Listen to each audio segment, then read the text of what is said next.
Bienvenue sur ma chaîne. Cette vidéo est la première d'une série de vidéos consacrées à Jésus-Christ et au mouvement de Jésus et des premiers chrétiens. Aujourd'hui, on va plonger dans l'un des repas les plus mal compris de l'histoire chrétienne, la pêche miraculeuse, la multiplication des pains et des poissons, et le petit déjeuner au bord du lac après la résurrection. On va regarder les textes grecs, les manuscrits et ce que croyaient certains des tout premiers disciples, pas pour détruire la foi, mais pour regarder de plus près des points de vue et une histoire que l'on ne nous montre pas dans les institutions religieuses d'aujourd'hui. Avant de parler des textes anciens, un petit rappel. Aujourd'hui, l'humanité tue entre 1,1 et 2,2 trillions, c'est-à-dire 2200 milliards de poissons chaque année. Et la pêche engendre plus de 20 millions de tonnes de prises accessoires, c'est-à-dire des dauphins, des tortues, oiseaux marins, jetés morts par-dessus bord. Au 1er siècle en Galilée, les pêcheurs pêchaient juste avec des filets de lin sur des petites barques. Donc, même si Jésus avait mangé du poisson, le contexte n'avait rien à voir avec l'industrie actuelle. Tout le monde connaît la fameuse scène de la pêche miraculeuse. Des pêcheurs épuisés qui n'ont rien attrapé de toute la nuit, puis Jésus arrive et leur dit « Jetez le filet de l'autre côté ». Et soudainement, ils attrapent plein de poissons, les filets se déchirent, les bateaux s'enfoncent, miracle. Sauf que, dans l'évangile de Marc, qui est considéré par les chercheurs comme le plus ancien des 4 évangiles, il n'y a aucun miracle de pêche. Juste l'appel de Jésus d'abandonner la pêche. « Venez, je ferai de vous des pêcheurs d'hommes ». Matthieu reprend la même chose que Marc. Jean ne mentionne même pas la scène de la pêche au début de la mission de Jésus. Et Jésus leur demande juste de le suivre. Seul Luc, au chapitre 5, développe la version spectaculaire. Mais beaucoup de spécialistes y voient un développement légendaire. C'est-à-dire l'idée que des éléments narratifs miraculeux ont été ajoutés ou amplifiés au fil du temps pour donner au récit une portée théologique. Et d'ailleurs, même dans Luc, les disciples laissent tout derrière eux. Les filets se déchirent, les poissons s'échappent et ils abandonnent la pêche. 3 évangiles sur 4 ne mentionnent pas le miracle. Curieux, non? Dans l'évangile de Jean, au chapitre 21, il y a également une pêche miraculeuse.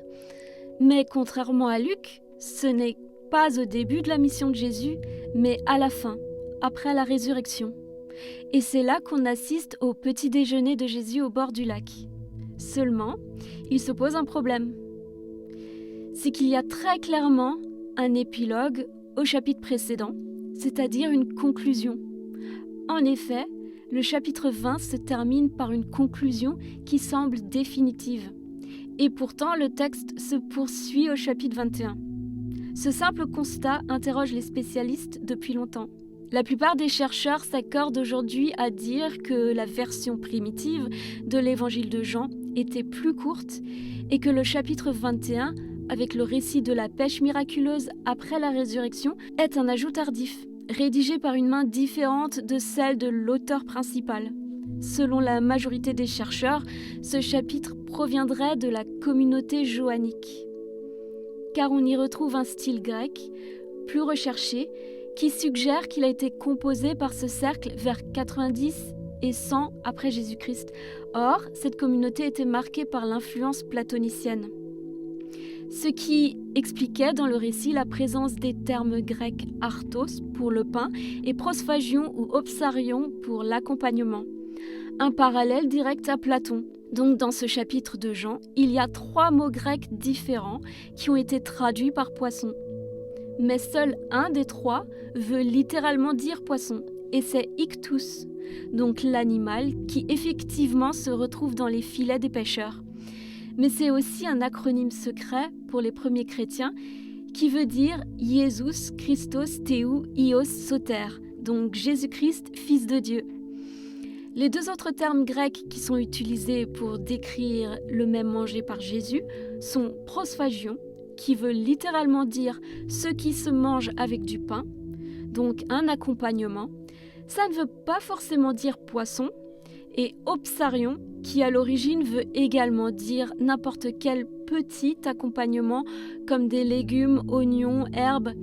Chez Homère, par exemple, c'est un accompagnement d'oignons. Et ce n'est que plus tard que le mot s'est spécialisé pour poisson ou fruits de mer. D'ailleurs, Platon, dans la République, environ 380 ans avant Jésus-Christ, utilise spécifiquement ce mot opson, qui est la racine d'opsarion.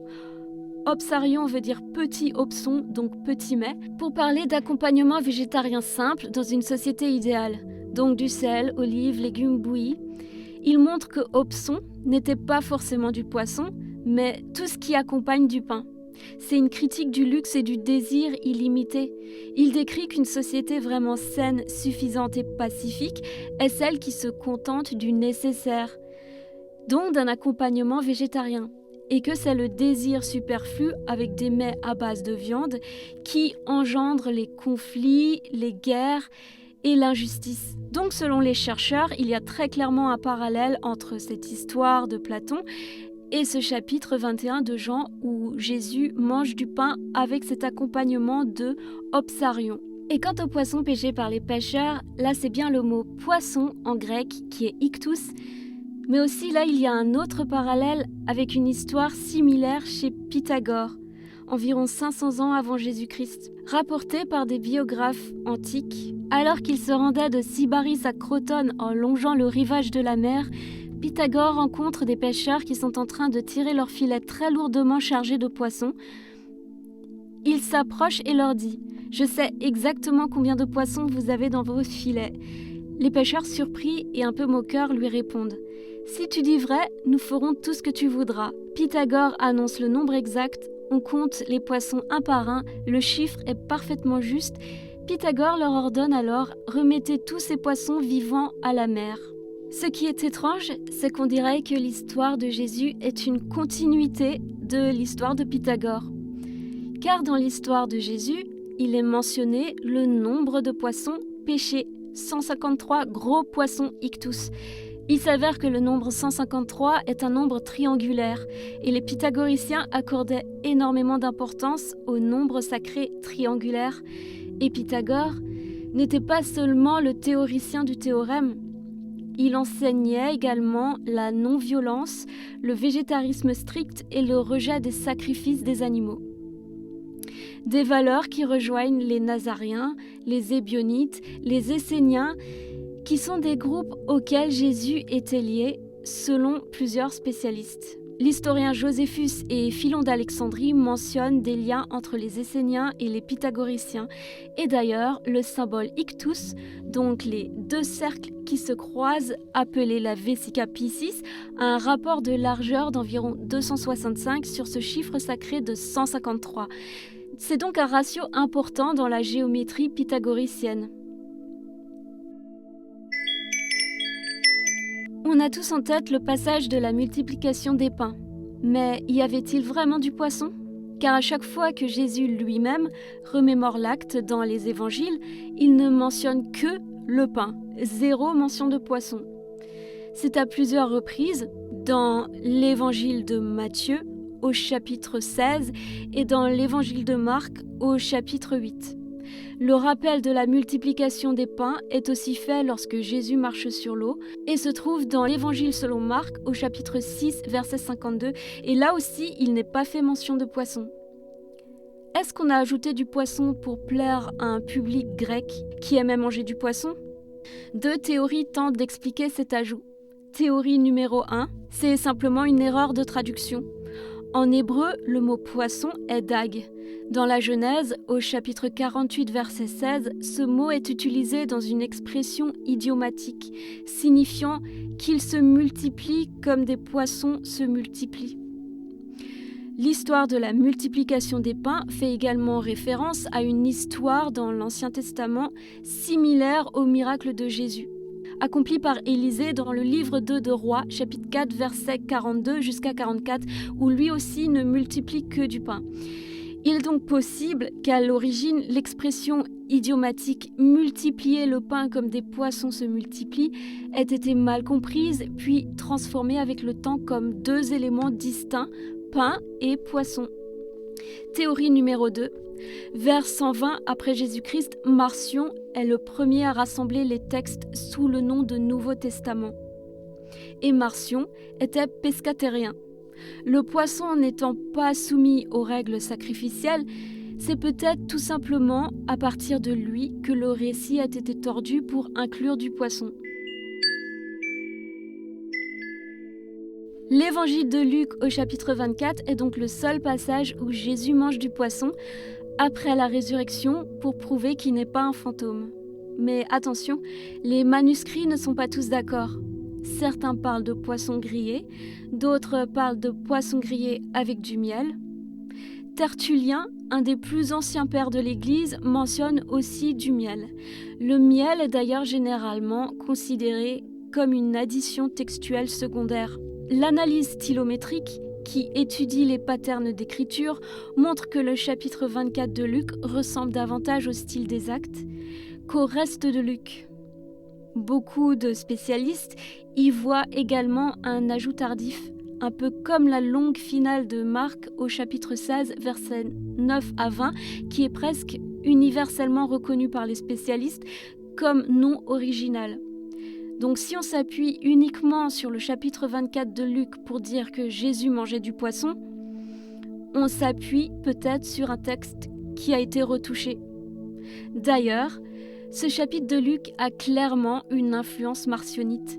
Par la résurrection de Jésus qui était centrale à la pensée marcionite, mais leur conception de cette résurrection était différente de celle défendue par les chrétiens proto-orthodoxes.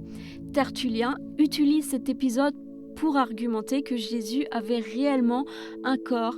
Il insiste même sur le fait que Jésus mange afin de montrer la réalité de sa chair. C'est une des raisons pour lesquelles cette histoire de Jésus mangeant du poisson, puis du poisson grillé avec du miel, aurait été ajoutée plus tard dans le texte.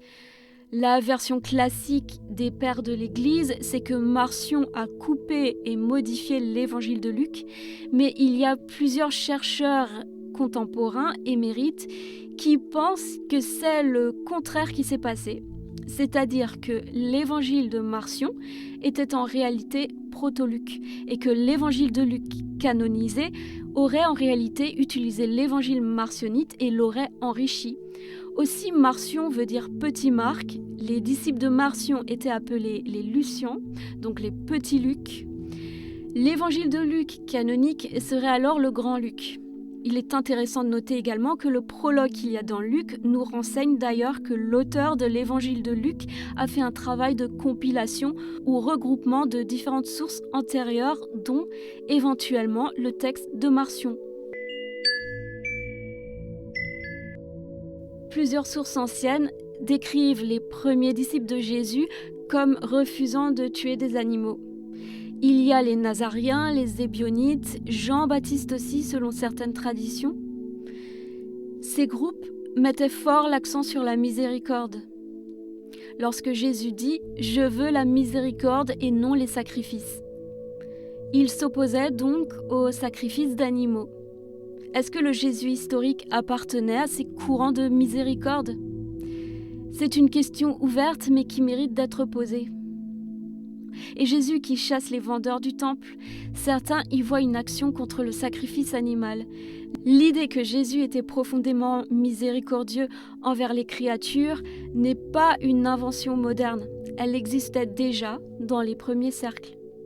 La célèbre scène où Jésus entre dans le temple sacrificiel et bouscule toutes les tables, puis cite le prophète Jérémie « Vous avez fait de la maison de mon père une caverne de voleurs ».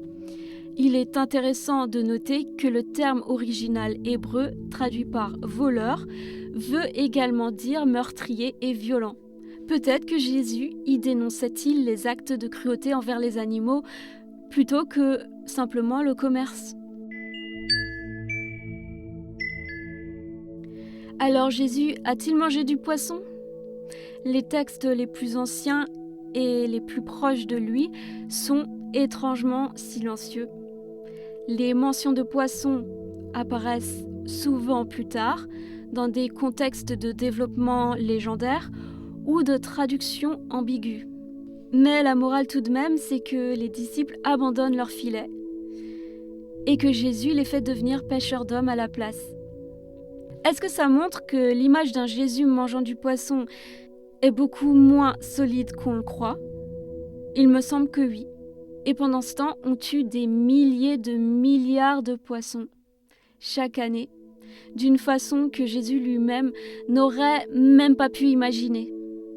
Peut-être que la vraie question n'est pas seulement « qu'est-ce que Jésus a mangé ?», mais que ferait-il aujourd'hui face à nos filets industriels ? Est-ce que tu penses que Jésus mangeait du poisson ? Ou est-ce que tu trouves qu'il y a quelque chose de louche dans ces histoires ? Dis-le en commentaire et n'hésite pas à t'abonner pour être notifié des prochaines vidéos de cette série.